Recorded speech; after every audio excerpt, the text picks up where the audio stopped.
worship you. We worship you. Hallelujah, hallelujah. We worship you for who you are. You are good. Amen. Yes, Lord, you are good, Panginoon. All the time, you are good. Kaya patuloy ka namin pupurihin. Let's sing. You are good all the time, all the time. You are good, you are good all the time, all the time. You are good, you are good all the time, all the time. You are good, you are good all the time, all the time. You are, let's declare that you are good all the time, all the time. You are good, you are good all the time, all the time. You are good.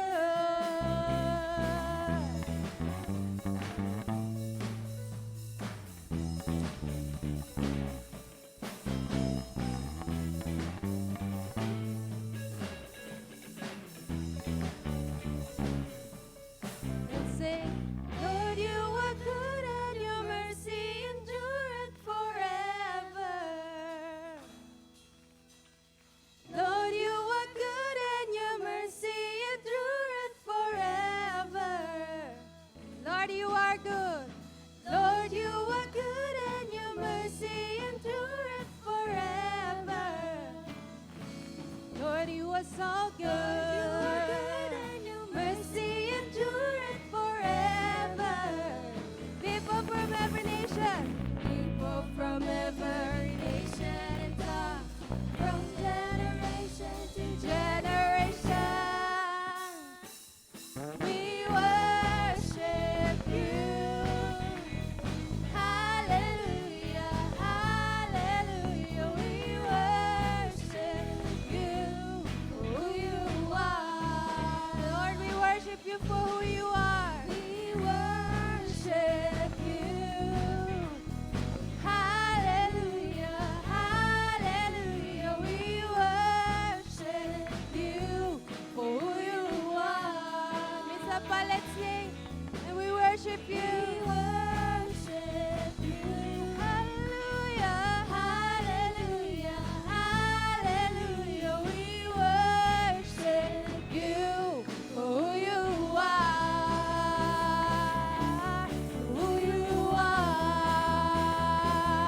Who you are. You are good.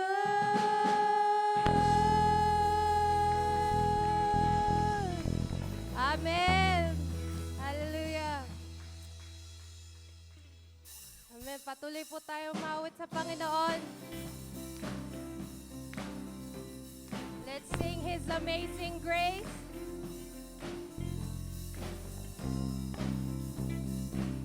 Oh, oh, oh, oh, oh. Who breaks the power of sin and darkness, whose love is mighty and so much stronger, the King of glory, the King above all kings. Who lives the breathless in awe and wonder, who lives the breathless in awe and wonder, the King of glory, the King above all kings. Let's say this is amazing grace. This is amazing grace.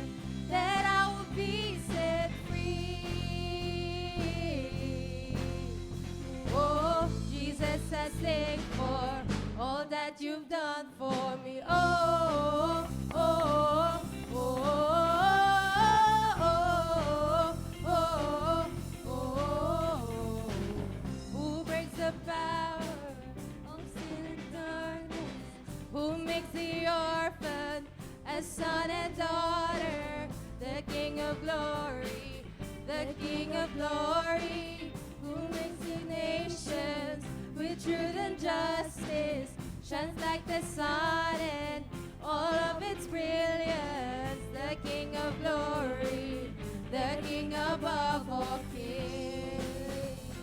Yeah, this is amazing grace.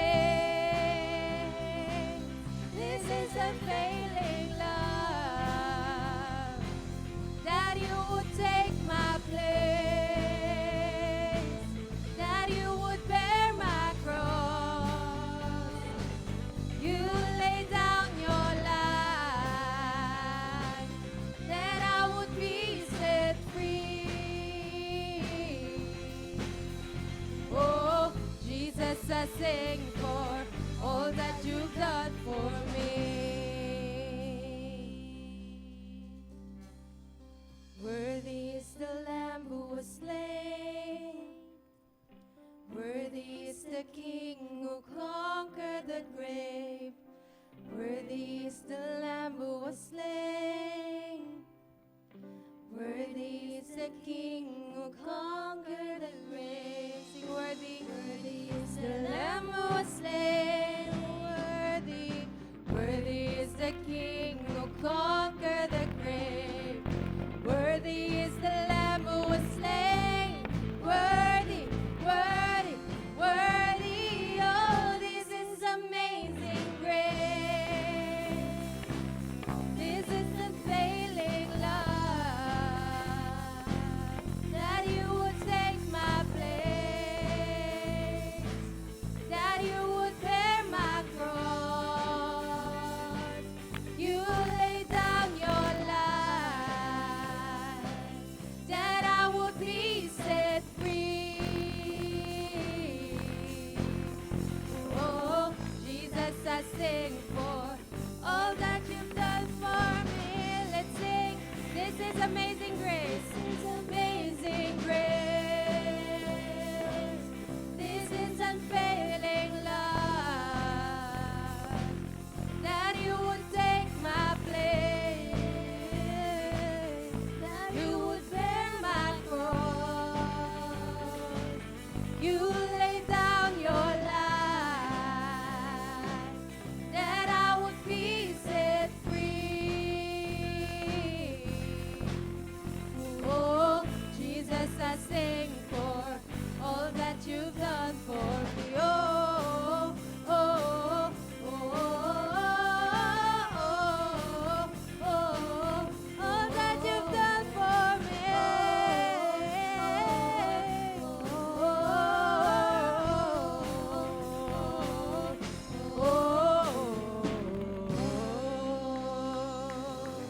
Yes, Lord, thank you for your amazing grace, Panginoon. What more can you do, Panginoon?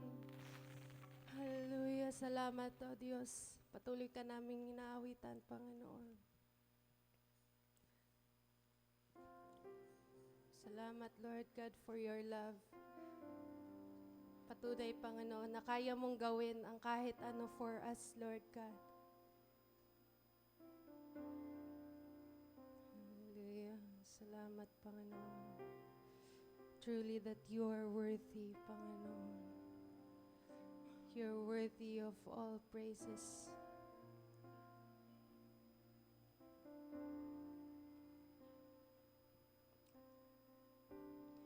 Worthy is the Lamb who was slain. Holy, holy is He. Sing a new song to Him who sits on heaven's mercy seat. Let's sing, worthy is the Lamb. Worthy is the Lamb who was slain. Holy, holy is He. We sing a new song to Him who sits on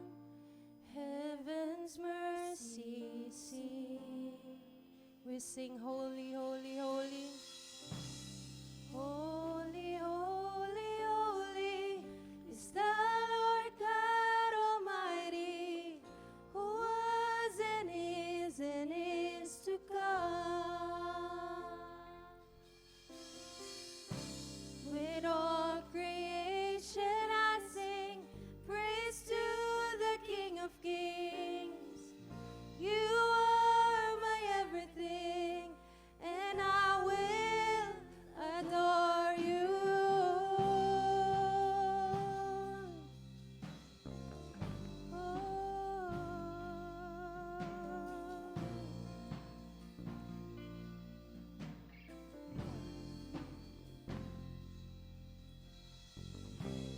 Clothed in rainbows of living color, flashes of lightning, rolls of thunder.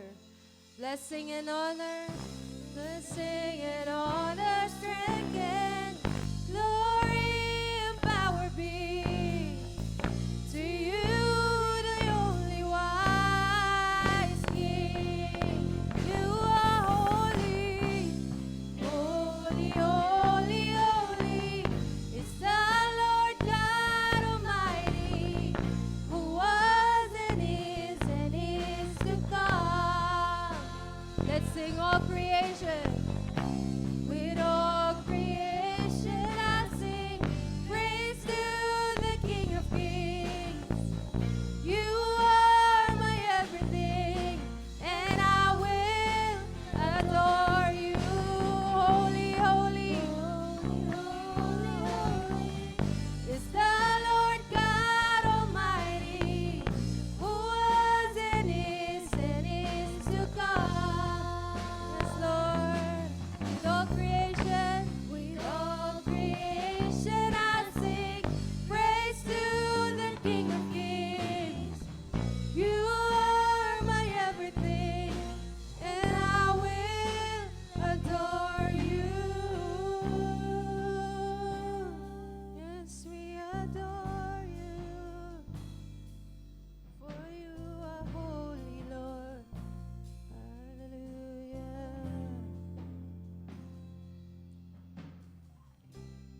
Filled with wonder, awestruck wonder, at the mention of your name. Hallelujah. Jesus, your name is power, breath and living water, such a marvelous mystery. Oh, holy, holy, holy is the Lord God Almighty, who was and is to come. Say with all creation, with all creation I sing praise to the King of Kings. You are my everything, and I will adore. We sing holy, holy, holy, holy, holy, holy is the Lord God Almighty, who was and is to come.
Let's say for the last time, holy, holy, holy. Holy, holy, holy is the Lord God Almighty, who was and is to come. With all creation I sing praise to the King of Kings. You are my everything, and I will adore you. Hallelujah. Let's just offer our praises to the Lord. Hallelujah. Truly that you are worthy, Panginoon, and you deserve the glory, honor, and praises, Panginoon. Hallelujah. Your works are wonderful, Panginoon. Kaya patuloy ka naming inaawitan, Panginoon. Hallelujah. That you are worthy, Panginoon. And we adore you, Lord God. Kaya, church, let's just adore our Father, our Lord and Savior, Jesus Christ, this moment. Let's sing. Oh, come, let us adore Him. Hallelujah.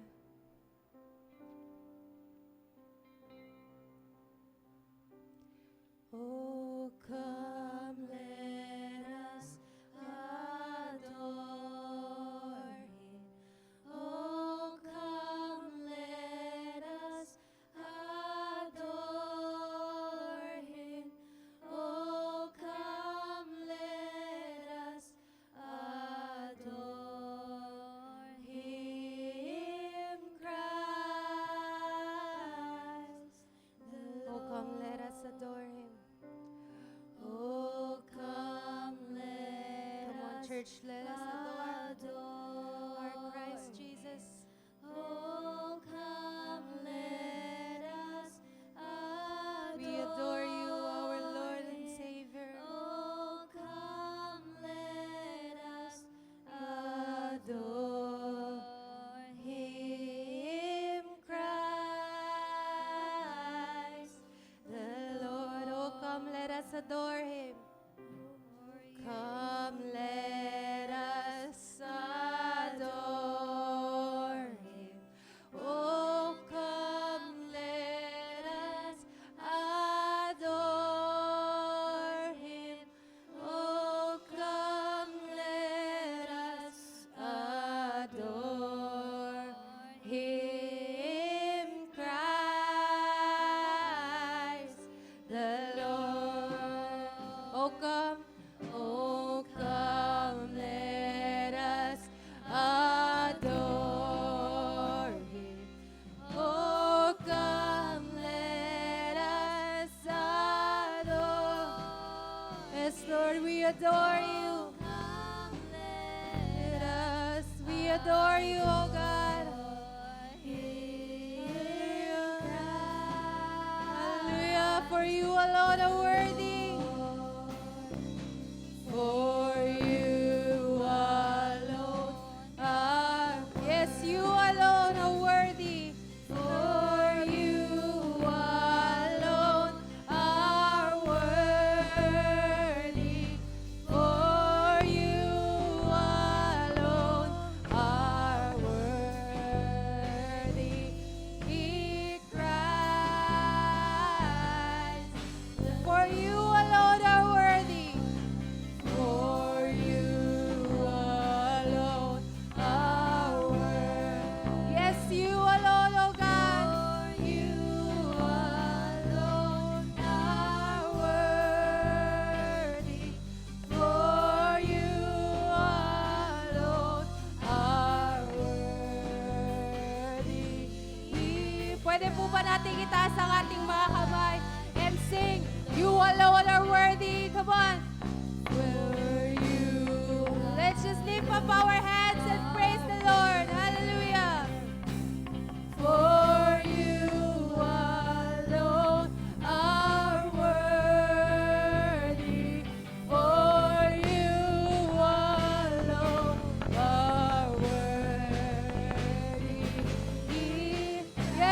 you alone are worthy, and we give you all the glory. Hallelujah.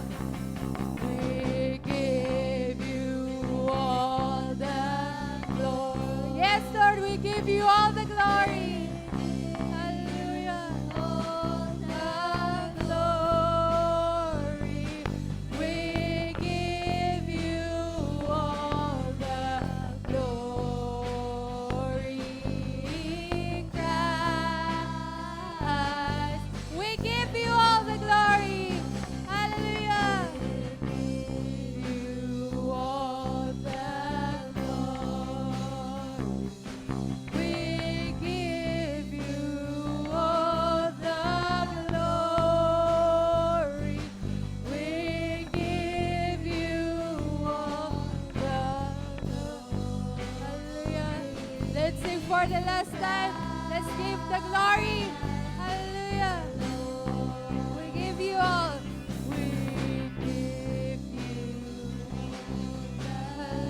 We give you all the glory. We give you all the glory. We give you all the glory. Christ the Lord. Hallelujah. To you all the glory and honor and praises, Lord. For you alone are worthy, and you deserve the glory, Lord. Hallelujah. Our Savior, Lord, and Jesus Christ, we give you all the praises and honor and glory forever and ever. Amen. Amen. Hallelujah. Amen. Maaari na po tayong makaupo sa presensya ng Panginoon.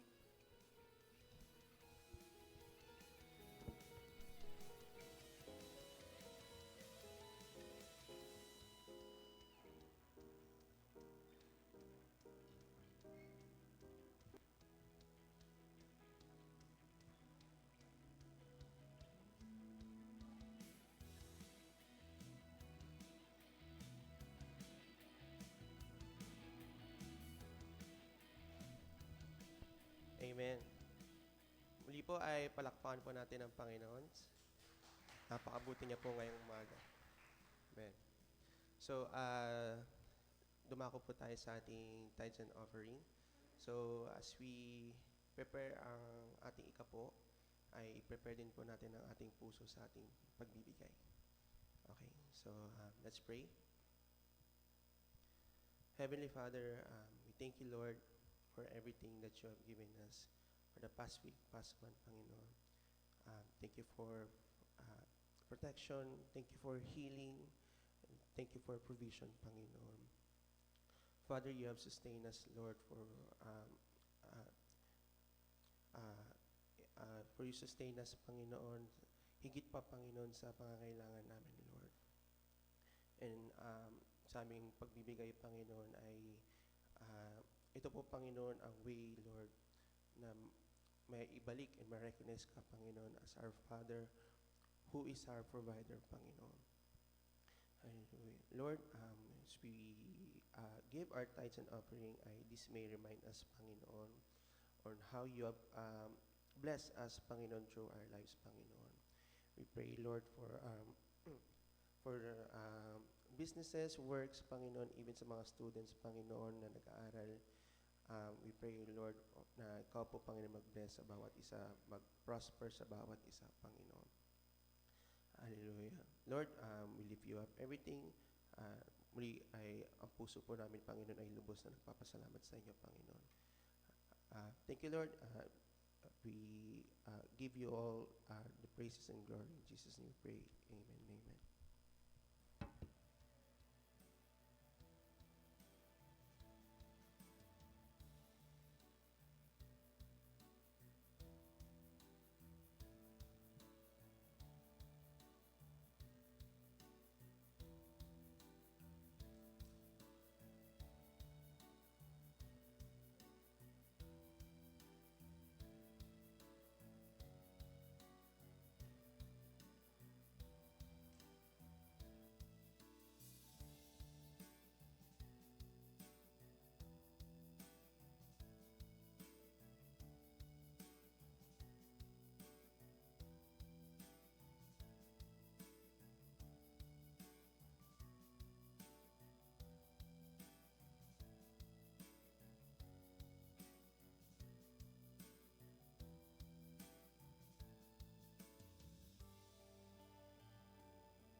Check. Good morning po sa bawat isa sa atin. Isang maulan na umaga. Pero praise the Lord kasi po kahit maulan ay marami po tayo ngayon sa first service. So, meron po tayo mga ilang announcement. Meron po ba tayo nakahandang? Ayan. So, ito po ay next week. Tama ba? Next week na. Okay, so 3 p.m. Mas earlier na yan. So, para sa ating mga kabataan, sa mga kaklase ninyo ay invite ninyo para sa gawaing ito.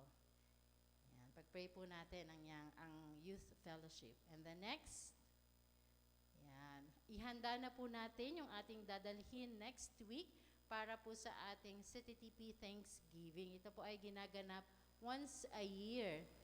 At of course, dahil sa ating pagiging thankful and being part of the Christ to the Philippines, yan pong proceeds po niya na ibinibigay po natin sa national. Okay, next po. Ito po ay ang huling fifth Sunday ng taon na ito. So, Bring a Friend Sunday. Pwede po tayong mag-invite ng mga yung ini-impress sa atin ng Panginoon sa ating mga puso na sharean. Kung tayo ay nahihiyang mag-share sa kanila ng gospel, ay iyan po ang magandang avenue na pwede natin dalihin sila para po tulong-tulong po natin na i-share ang Panginoong Hesus sa kanila at maramdaman nila na sila ay welcome at sila po ay may pamilya dito sa Christ to the Philippines. Yan. So proceed na po tayo sa ating pag-aaralan ngayong umaga. So, what the Spirit says to the churches then and now. So, it's a wake-up call para sa atin. In-encourage na kung patulog-tulog ay gumising. Wake up church. Sige po. Magre-review po muna tayo ng mga previews. Kasi pang ilang church na po ba tayo ngayon? Nasa pang ilan na tayo? Kasi po 2 months po itong series natin, di ba po? Yung una po ay introduction, the glorious who speaks. And then the second week is about the Church of Ephesus, the loveless church. And then return to first love, remember, repent, and return, yun ang dapat gawin. Sa Smyrna naman po, ito po yung persecuted church. Pero yun po, be faithful unto death, trust God, stay loyal to Christ, no matter the cost of circumstances. And then, next slide po, sa Pergamum naman po, compromising church na dapat mag-stand firm in the truth, mag-repent corporately as a church, and confront internal compromises. Remember, Christ is active and will judge if sin persists. Talaga naman po, no? Ayaw ng Diyos ang kasalanan. And then in Thyatira, the corrupted church, hold fast to holiness. Stay faithful, don't give in, keep doing what is right. And so, ngayon po, meron lang po akong isang question sa inyo. Paano po ba natin nalalaman ang isang tao ay physically healthy? Sino dito ang mga talagang healthy? Physically fit. Pakitaas nga po ang kamay. Di ba yung mga nag-work, meron silang annual check-up. Meron pong mga ganun. Sino po yung mga wala pa sinasabing doktor na may sakit? Parang, sino po? Taas ang kamay. Siguro yung hindi nagpapa-check up, yung mga bata. Ayan. So, di ba po, pwedeng sick ka, slightly sick, merong very sick, meron naman pong scenario na dying na yung iba. Yan po. So, nalalaman po natin yan kung meron tayo mga nagpapadiagnose po tayo, may mga medical test po. Di ba? Malalaman natin yan. Ngayon, magkakaroon po muna tayo ng activity na tawagin po natin ito. Next slide. Ano sa palagay mo? Ayan. So, grab a partner ulit and then hulaan po ninyo ano ang sagot, kung patay ba ito o buhay. Kung meron po kayong beyond that na answer, okay lang rin po na sabihin nyo sa katabi nyo. And then right after flushing the picture, ay sasabihin ko po kung ano ang tamang sagot. Okay, let's have the first picture. Yung starfish po Okay, patay o buhay ang starfish? Patay? Sino po sige nga po, taas ang kamay sabing patay. Okay, konti lang. Buhay po yan. Nung nandyan po kami, sabi po, damputin, ibalik ulit sa dagat. Siguro po yung kapag puting-puti na at dry na, yun po yung patay. Ano lang po yan, pansamantala lang. Pag po dinampot yan sila, binalik, lalambot po sila ulit. Okay, next picture. Yan, patay o buhay? Walang may ibang sagot? Tulog. No? Actually, nung tinitignan ko yung picture na yun, hindi ko rin alam kung patay ba to, buhay? Baka tulog. No? So, pwede rin pala yun. Beyond that, meron. Baka may natutulog. Okay, so next. Buhay po yun. Iyan, patay o buhay? Diba? Lumabas dun sa sagot na patay, buhay, peke daw. Kasi ang daming artificial. Mukhang totoo, pero hindi pala. So, artificial flower po yan. Tama si Hana. Okay, so patay yan. Okay, next. Yan po, patay, buhay. Ano po? Buhay. Sino nagsabing patay? Taas ang kamay. Patay?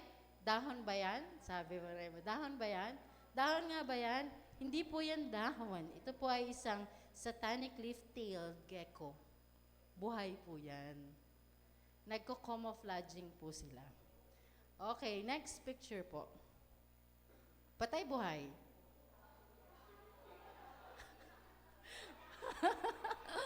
Tama, no? 50-50. May nag-i-exist po pala na ganyan. Kumbaga sa tao, half paralyzed po. Patay yung kakaliwang, ay yung half na katawan, buhay. Buhay po yung kalahati, patay. Depende daw po yan pag di na nakakadaloy yung water sa kanya from the roots. So, half-half. Pwede pala yun, ano? Okay, ngayon ko lang rin po yan nalaman. Next. Ito na po yung last na picture. Patay, buhay. Ang tawag po dyan ay Flower of Jericho. Patay. Nasa plato na. Okay. Pero po, yan po ay nabubuhay ulit. Yan. So, mamaya papakita ko po sa inyo yan. Salamat po sa inyong participation. Na-enjoy nyo po ba manghula-hula? Gaano po kayo kagaling mag-judge ng ng 50-50 ng state ng mga nakikita natin. Kasi minsan sa tao, ganun po, no, titignan natin. Pero ang nakakatuwa po, ang Diyos ang nakakakita kung ano yung totoo na meron tayo sa ating mga puso. So this morning, ang pag-uusapan po natin ay pang 1, 2, 3, 4, pang 5th na po na church. But before that, let us pray po muna. Let's pray. Maraming Diyos na nasa langit, tunay nga po na ikaw ay dakila. Salamat po sa pag-gather mo sa amin this morning. Salamat po sa mga naririto at sa mga wala po, Panginoon. Ikaw rin ang patuloy na mag-ingat sa kanila.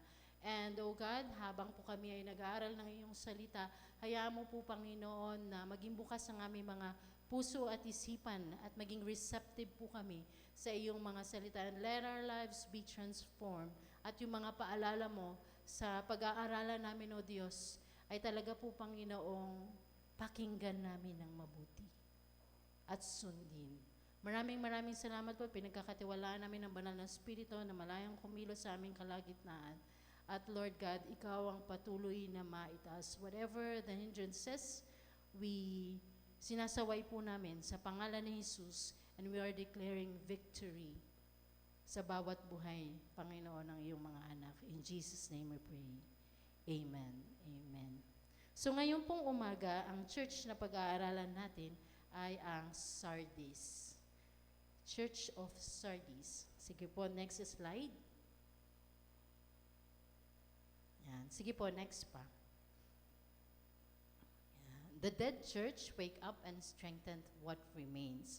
Gaya po nung nakaraan sa Ephesus, ay binalikan po natin o pinanood yung video kung ano nang meron po sa church na ito or sa lugar na ito. Paki-play po ang video. Mag-tour tayo ulit.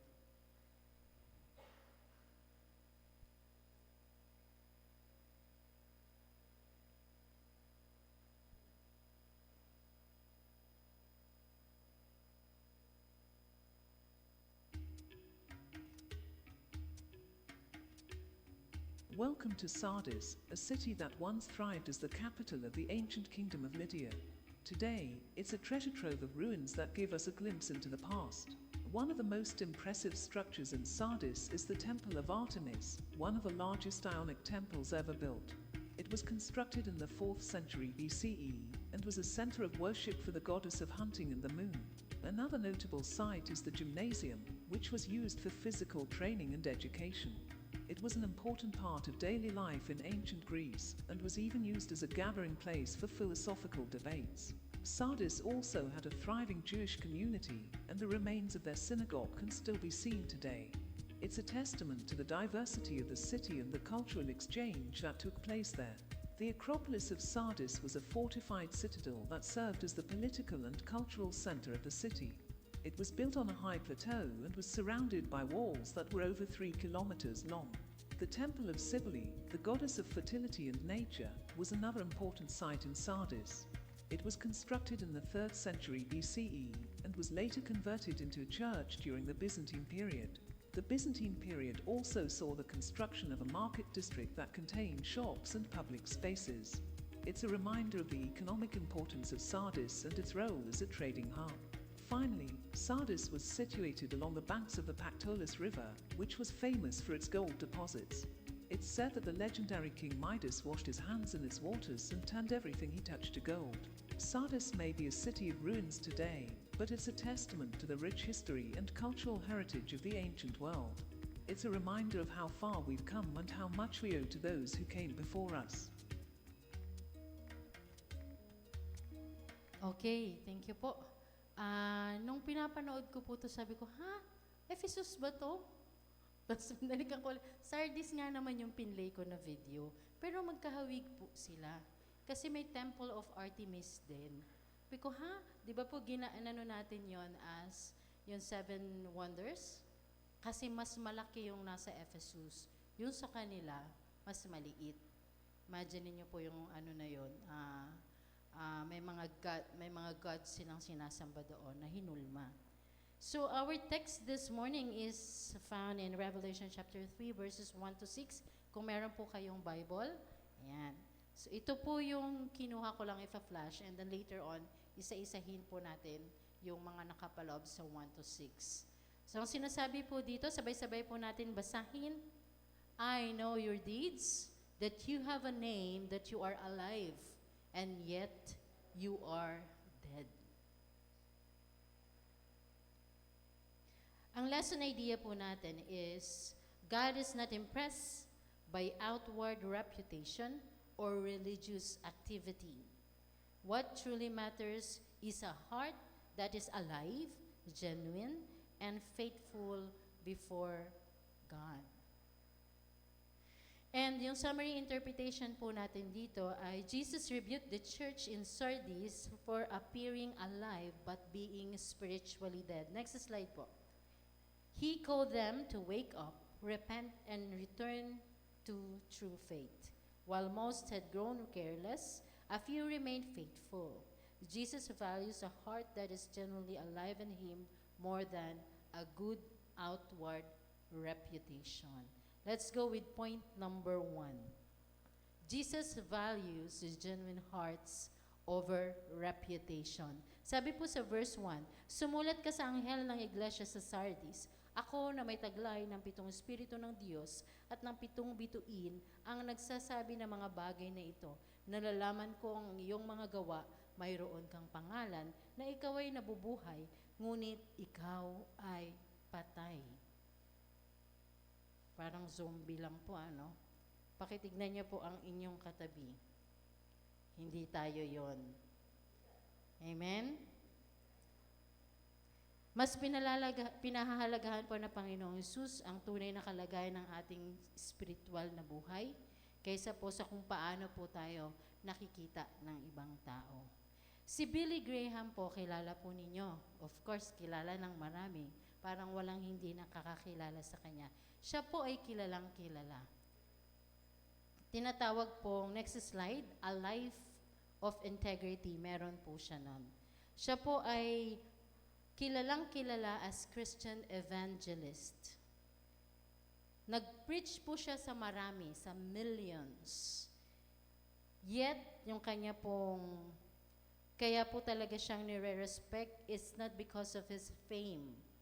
Well-respected po siya, no? Kundi po yung kanyang genuine heart sa Panginoon. Amen? Even when he became world famous, he lived simply, stayed faithful to his wife, and handled money with integrity. He often said, yan po muna, kanya pong quotation, integrity means, ay balik po, integrity means our outward life is consistent with our inner conviction. Hindi po conflict yung sinasabi sa ginagawa. And, next slide po. Ito po yung sabi niya, when I stand before God, I won't be judged by how many people knew me, but by how I obeyed Him. Napakaganda po, no? Kasi talagang sumunod siya sa Diyos. His life showed that what matters most is not our reputation before people, but our true spiritual condition before God. Kapatid, kumusta po tayo sa harapan ng Diyos? Hindi natin malalaman pag tinignan lang natin ang isa't isa, but the Lord knows our present condition. Amen? Bilang application po sa ating point number 1, starting today, take 10 to 5 minutes each day to personally reflect and pray, asking God to show any area in your life where you are only appearing spiritual. Ipakita sa atin ng Diyos. No? Instead, dapat po maging close tayo sa Panginoon. Kahit one specific po na step to grow in sincerity, makapag-reflect po tayo everyday. Example po niyan, spending talaga ng quiet time sa Panginoon. Pag-confess po ng ating sin, isurrender yung bagay na inimpress sa atin ng Panginoon na talagang hindi naman natin kaya baguhin yung sarili natin. Pag inimpress na sa atin yun, bigay natin sa Panginoon. Kasi pag tayo lang, babalik at babalik yun. Pero pag tinanggal yun sa atin ng Panginoon, magiging completely tanggal na po yun sa ating life. No, kung yun ang nakakahinder sa atin. Or kung in-impress tayo ng Panginoon na we need to reconcile with someone, kung galit tayo, ay makipag-ayos tayo. Nasaktan mo or nasaktan ka.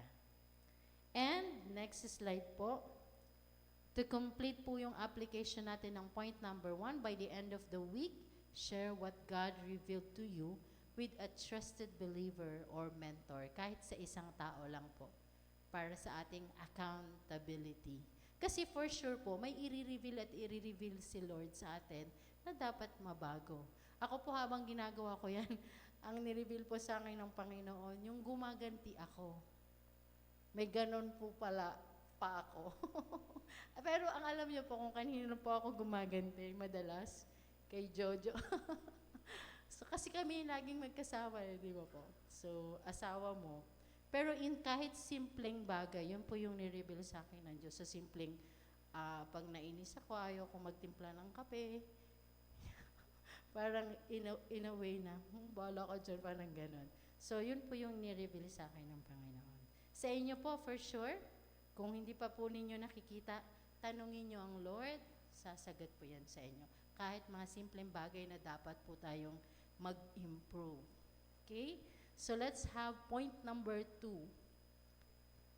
Obedience to Jesus' counsel revives faith and sustains spiritual life. Obedience, napaka-importante po ng obedience sa guidance po ng Panginoon or counsel. Sabi po sa verse 2, 3, 5, and 6. Babasahin ko po sa inyo, magbantay ka. Palakasin mo ang mga bagay na natitira na malapit ng mamatay, sapagkat nasumpungan ko na ang iyong mga gawa ay hindi ganap sa paningin ng Diyos. Kaya nga, alalahanin mo kung paano ka tumanggap at nakinig. Tuparin mo ito at magsisi ka.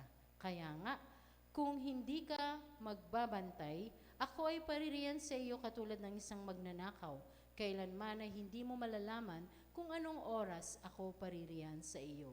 Verse 5, ang magtatagumpay ay darapnan ko ng maputing damit. Hindi ko buburahin kailanman ang kanyang pangalan sa aklat ng buhay.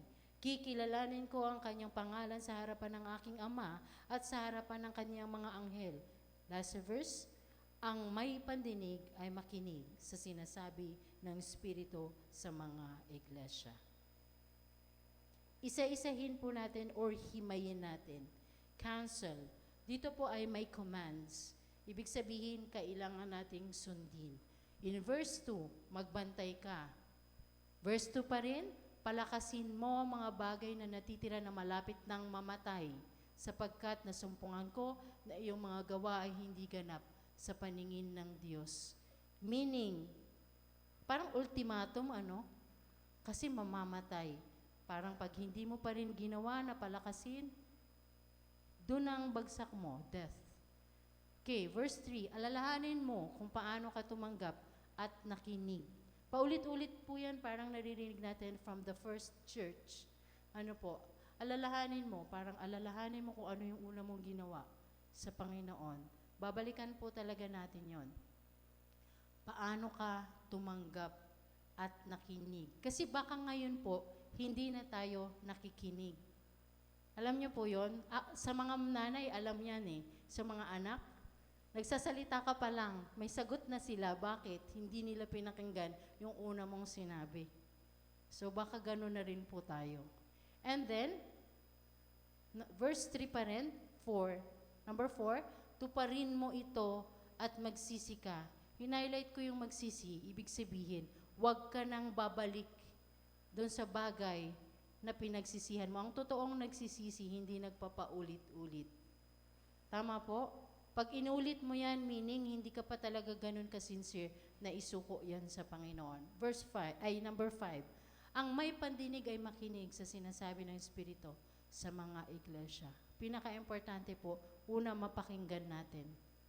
Bago po tayo, matatanggap po natin yon. And then matatransform ang ating buhay. Let's have the warning of Jesus. Next slide. Kaya nga, kung hindi ka magbantay, ako ay paririyan sa iyo. Katulad ng isang magnanakaw, kailanman ay hindi mo malalaman kung anong oras ako paririyan sa iyo. Sino na po ba dito ang nanakawan? Na nagpaalam pa sa inyo ang magnanakaw na nanakawan kayo ng gantong oras? Wala, di ba po? Wala. Parang si Alec, si Jojo mahilig mag-iwan ng coins. Pero iniiwan talaga niya yon para pag may gustong bilihin yung mga anak niya sa tindahan, doon kukuha. Itong si Alec, ang cute. Sabi niya, Ma, pakupit.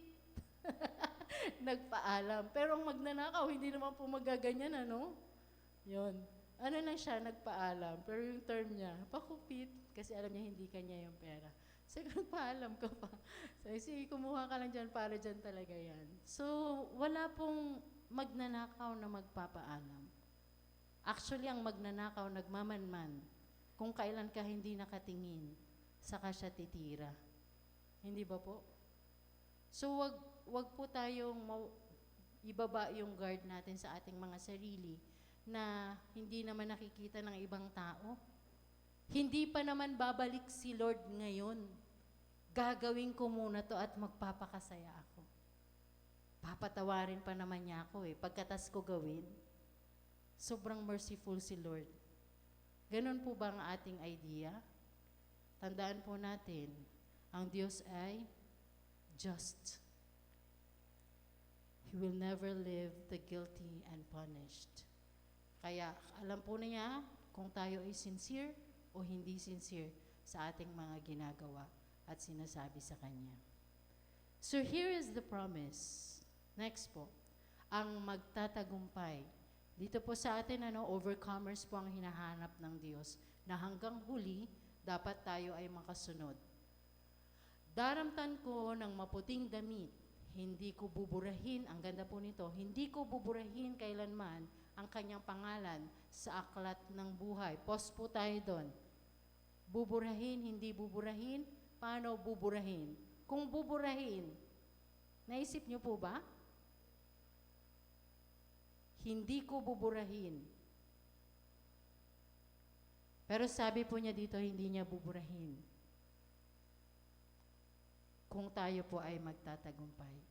Kikilalanin ko ang kanyang pangalan sa harapan ng aking Ama at sa harapan ng kanyang mga anghel. Gusto po ba natin itatwa tayo? Hindi ko yan kilala. Hindi ko yan anak. Hindi ko siya kilala. Imagine niyo po yung moment na yan. Nasasabihin sa atin ng Diyos, hindi tayo kilala. Gusto niyo po ba yun? Ayaw natin yun. So, kailangan po natin makinig, sumunod, at magtagumpay. Meron po akong illustration. Si Tom Rainer po ay isa pong book writer. Sabi po niya, alam ko ang patient kung siya ay mamamatay na.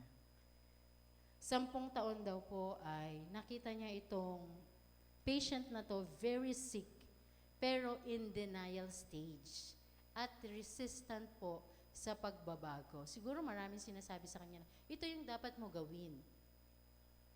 Tapos, tinaningan ni Tom, sabi niya, 5 years ang itatagal mo. Ano pa siya? Resistant. Sabi niya, hindi. Pero, tama naman po yung nagsabi ng hindi. Kasi tumagal pa po siya ng 10 years. Pero yung last decade po ng kanyang buhay, though she was technically alive, she was filled with pain, sickness, and despair. She, of course, is a church. Church po. A real church, a church in Midwest. A church that was probably born out of vision. A church that died because she no longer had a vision. Wala na pong vision. Tayo po, may vision pa. Ayan po, nakalagay. A growing, multiplying, disciple-making church reaching out to the Philippines and to the nations for God's glory. Ito po ang ating vision. So, ang church natin ay may vision. Ang church daw pong ito ay dati, 750 in 1975, ang kanyang church attendees. Tapos, bumagsak po ng 83. Nakikiramdam po ba kayo kung gumagalaw po ang ating population ng SUVC? If we are increasing or decreasing? Malalaman po natin yan sa mga small group din kung mapagbantay. Are we increasing in numbers? Kasi indicator po yun. Or, may mga nawawala na po sa ating mga grupo. Nag-perform daw po sila ng autopsy. Hindi daw po yun fun. But we thought it was necessary. Tama naman po, no? Para malaman ano ba ang rason, bakit namatay. Even sa tao ganon. Siya po ay isang consultant eh. Sabi niya po, why should I take you through the pain of discovering why do churches die? Ito daw po ay para ma-avoid ang the same path na magli-lead sa atin sa death. Ang church daw po na iyon, yung mga nakaharap niya na ay they are diverse in their local and regional demographics, but they are all similar in one significant way. Ano kaya yung similar? Sabi po niya, they followed path that caused them to die. Mamaya po isa-isahin natin yung mga reasons bakit namamatay ang church.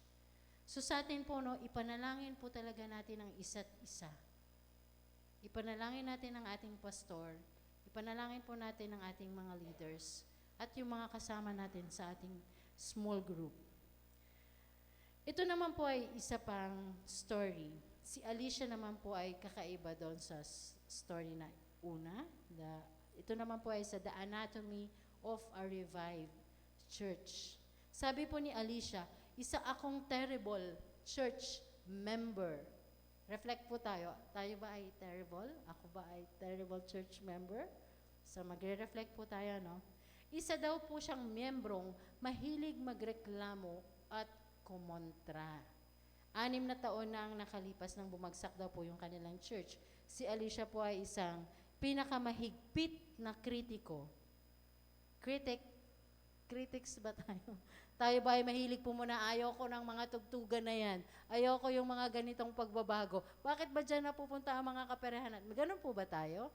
So, tingnan po natin si Alicia kung paano po siya namuhay. At ano po ang effect niya sa kanilang church. Isang araw daw po, habang galit na galit siya, balak sana po niyang komprontahin ang kanyang pastor. Napadaan daw po siya sa opisina ng pastor at gusto niya yatang ganunin pa yung door, pero may crack na po yun.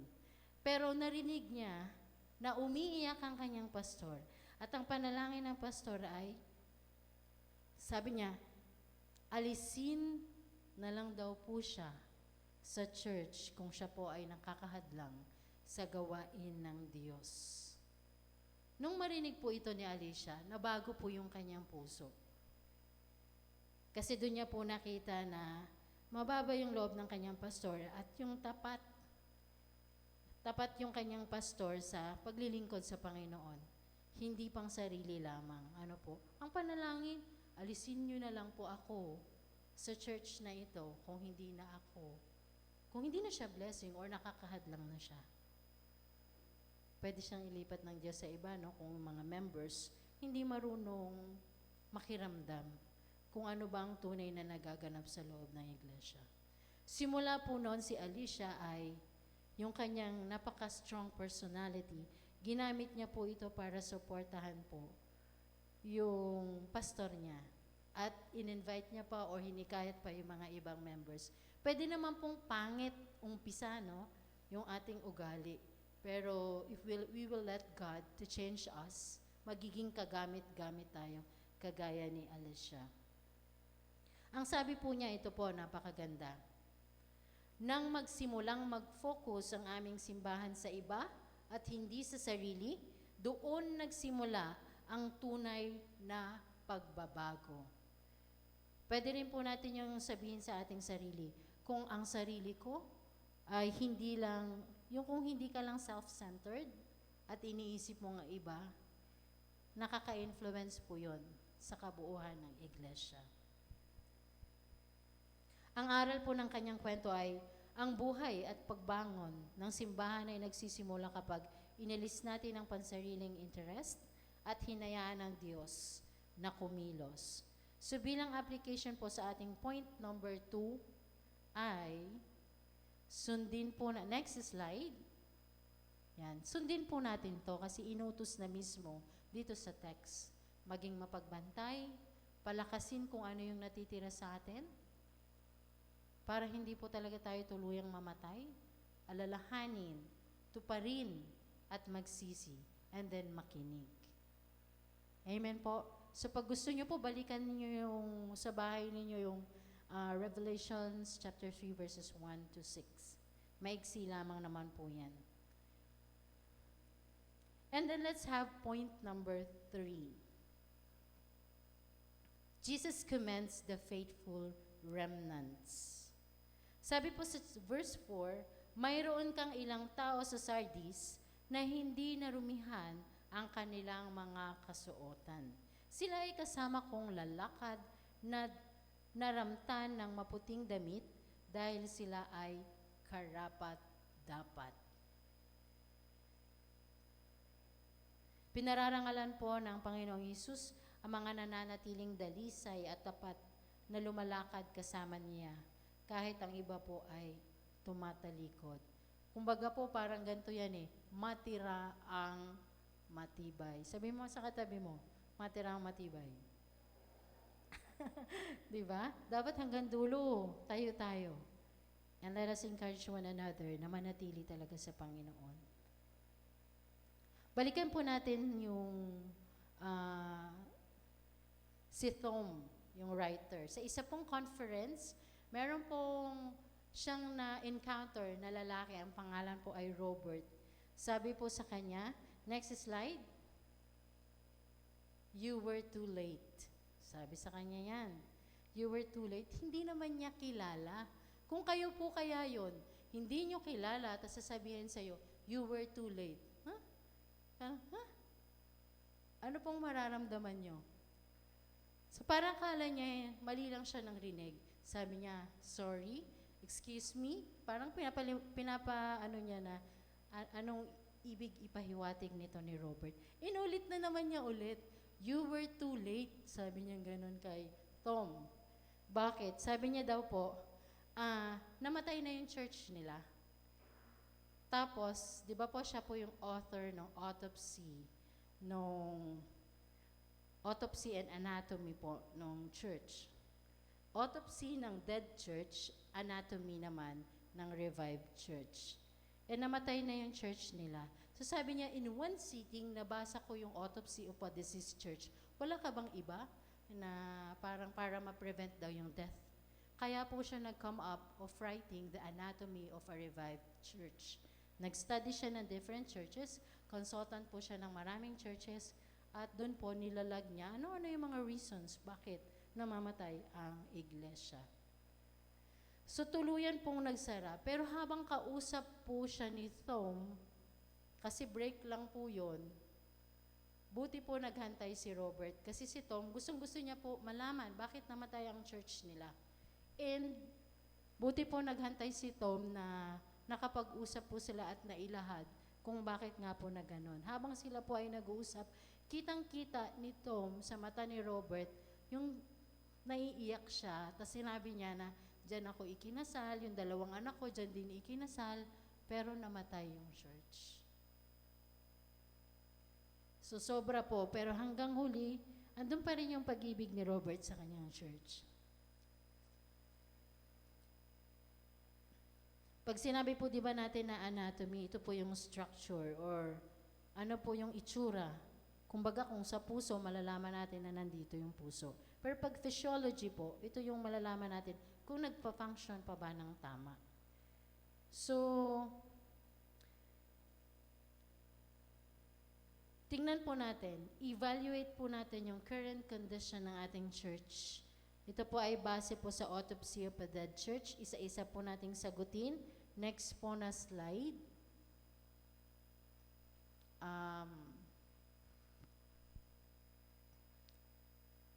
Yung sa autopsy of a deceased church.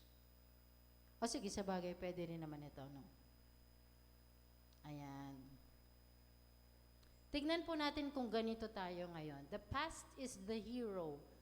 Pagkapit po sa nakaraan, hindi na nakikita ang ginagawa ng Diyos sa pangkasalukuyan. Ganito ba tayo? Kailangan po natin ma-evaluate ng lahat. Ganito ba tayo ngayon? Sagot po, oo o hindi. Ano po sa pakiramdam nyo? Ganito po ba tayo? Nakakapit tayo sa past? Dapat po naralaman po natin kung anong tinatakbo ng iglesia sapagkat ang bawat isa po sa atin ay miyembro ng iglesyang ito at may kabahagi kayo upang tayo po ay ma-serve natin ang purpose ng Panginoon. Amen? So alamin po natin to.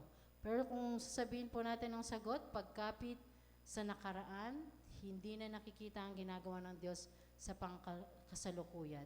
Hindi po tayo ganito. Sapagkat nakikita natin na kumikilos ang Diyos right now. At tayo po ay unti-unting bumabalik talaga sa purpose ng Diyos sa atin. Number 2, the church refused to look like the community. Hindi na inaabot ang mga tao sa paligid. Nagiging sarado na sa kanilang sariling mundo. Tayo-tayo na lang ba lagi? Masaya ba kayo na tayo-tayo na lang ba? Ganyan ba tayo? O umaabot tayo sa ating paligid? Umaabot. Dapat lahat tayo. Baka hindi kayo makasagot kasi hindi kayo nag-i-involve. Hindi pa po huli. Pwede pa po tayo mag-involve. Marami pa pong mga nakapilang activity. ng church para sa pag-abot sa ating paligid. Okay, next po. The budget moved inwardly. Ginagamit ang pondo para sa kaginhawaan, hindi na sa misyon. Ganito ba tayo? Hindi. Meron tayong ginagamit para sa kaginhawaan because we have aircon. Maayos ang ating facility. Okay lang naman po yun. Pero dapat hindi mawala yung gamitin natin ang pera para abutin ang mga kaluluwa sa paligid. Balanse pa naman po tayo. And then next, the Great Commission became the Great Omission. Tumigil na sa pag-evangelize, nakalimutan ng humayo. Pwede rin po to self-reflection ha. Ganito pa ba ako? Tumigil na ba ako sa pag-evangelize? Nakalimutan ko na ba humayo?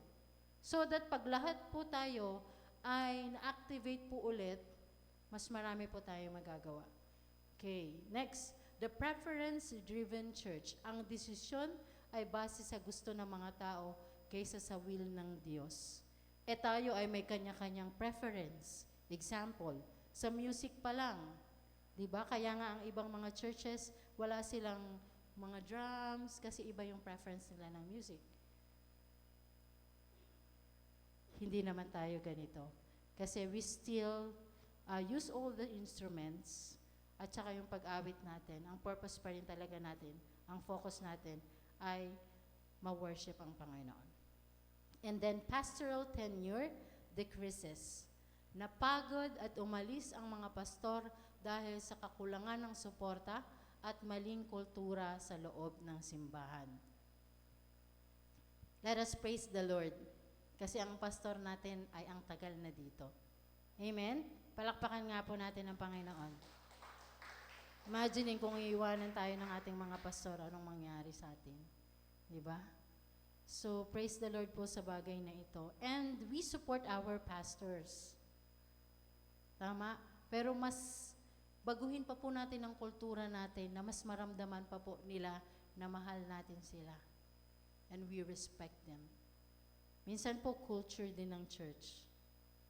Nagva-vary yun. Depende sa bawat isa sa atin.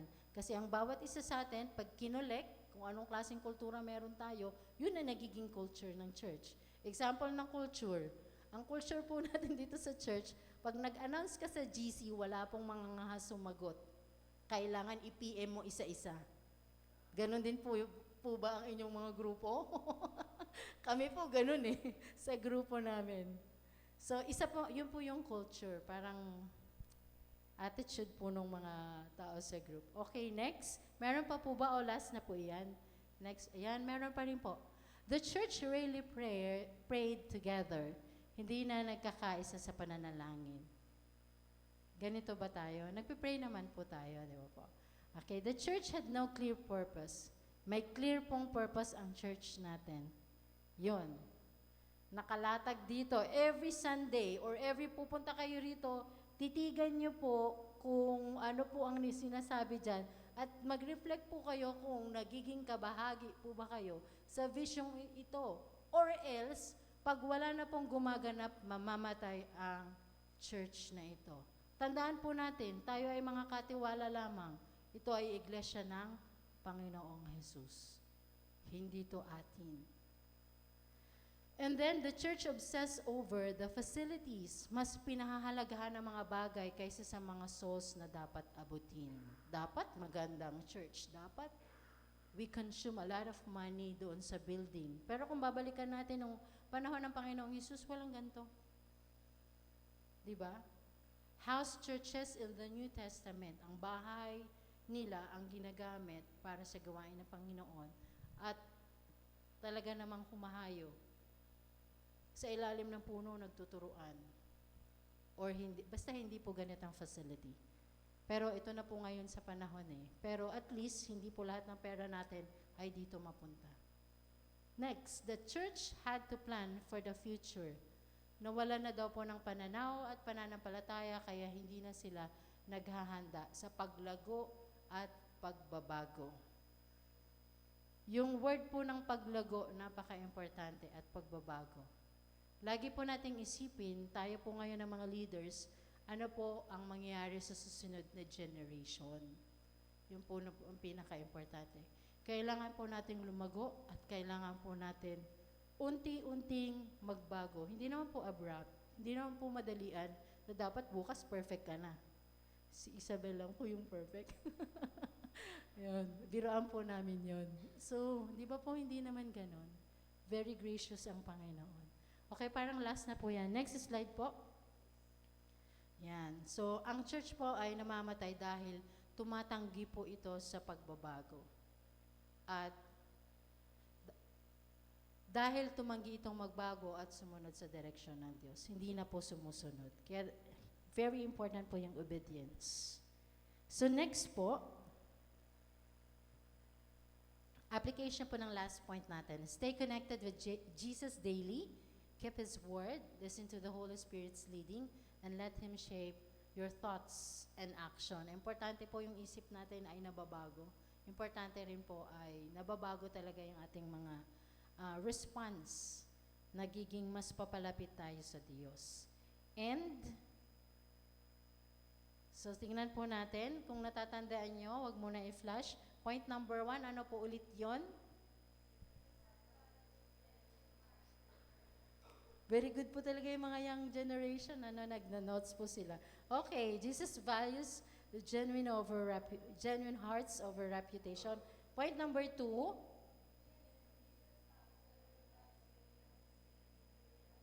okay, obedience to Jesus' counsel revives faith and sustains the spiritual life. Number 3, sana kasama po tayo doon sa faithful remnant. Few po yun few. Yung few na binabanggit ng Panginoon. Para i-comment tayo in the end, kasama tayo dun sa mga few. Sapagkat marami po talaga ang tatalikod sa Panginoon. Okay, so next po. Yan. Pa-play po ng video na ito.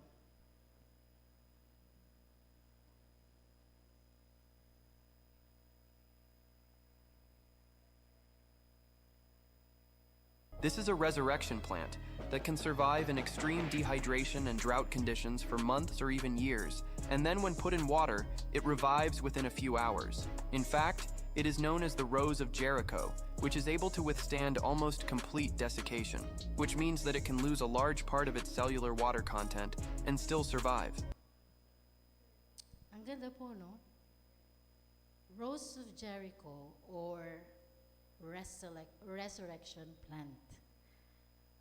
So ang conclusion po natin, like the resurrection plant, we too can live again when we stay connected to Christ, our true source of life. No, kung nararamdaman po natin na parang tuyo na tayo, babalik at babalik talaga tayo sa Panginoon. Kasi siya lang talaga yung pwede magpabuhay sa ating espiritu. Without Him, we wither, but with Him, our hearts are revived, our faith grows, and our lives bear fruit. Amen?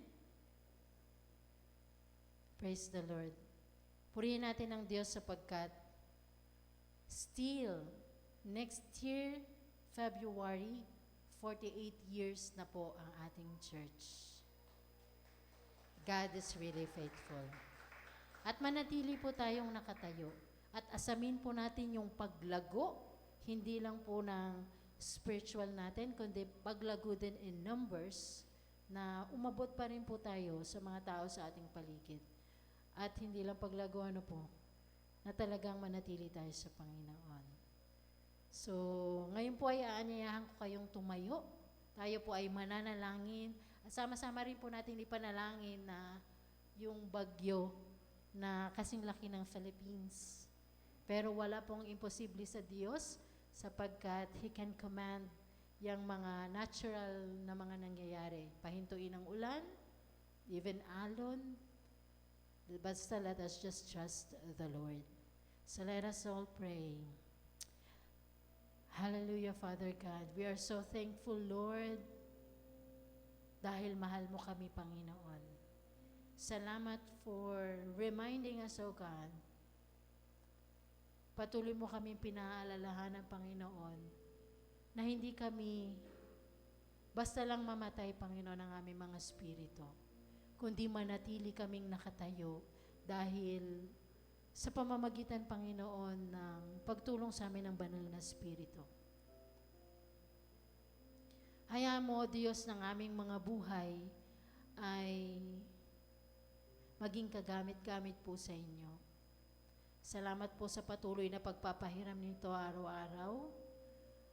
Salamat po dahil nararanasan namin ang iyong biyaya, nararanasan namin ang iyong mayamang pag-ibig, Panginoon.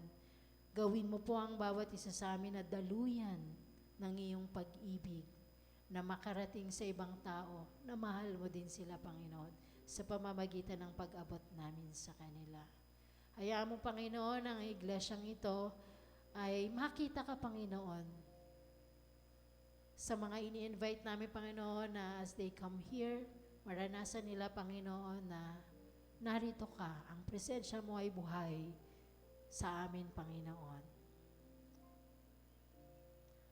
Salamat po ng marami, O Diyos, at patuloy namin pinagkakatiwala ang aming henerasyon ngayon at sa susunod na henerasyon, Panginoon, that Ikaw, Panginoon, ang maitataas sa dakong ito.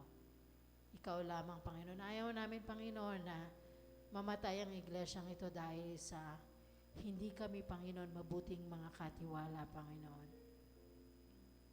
Masumpungan mo po kaming sumusunod sa iyo, Diyos.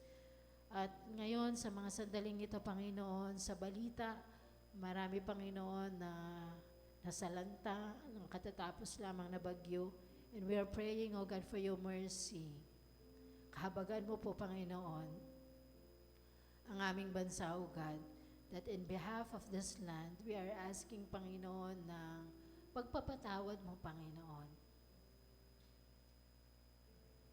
And we are asking, O God, na humingi kami ng favor, O God, tunawin niyo po ang bagyong ito. But above all, Panginoon, we trust you, O God. Makapangyarihan ka, Panginoon. Salamat po, Panginoon, and I pray, O God, sa bawat family, Panginoon, and yung buong Philippines, O God, ingatan mo, Panginoon. Mag-intervene ka nga po, Panginoon. Salamat po, Panginoon, sa iyo. Salamat. Wala kaming masabi, Panginoon, kundi maraming salamat at mahal ka po namin. Hayaan mo rin po sa aming pag-uwi. Samahan mo po kami, manatiling safe po ang bawat family namin. At ikaw po ang patuloy na gumabay sa amin, Panginoon. Pinagkakatiwala po namin ang lahat sa iyo. Maraming salamat po. We pray this in Jesus' name. Everybody say, Amen, Amen.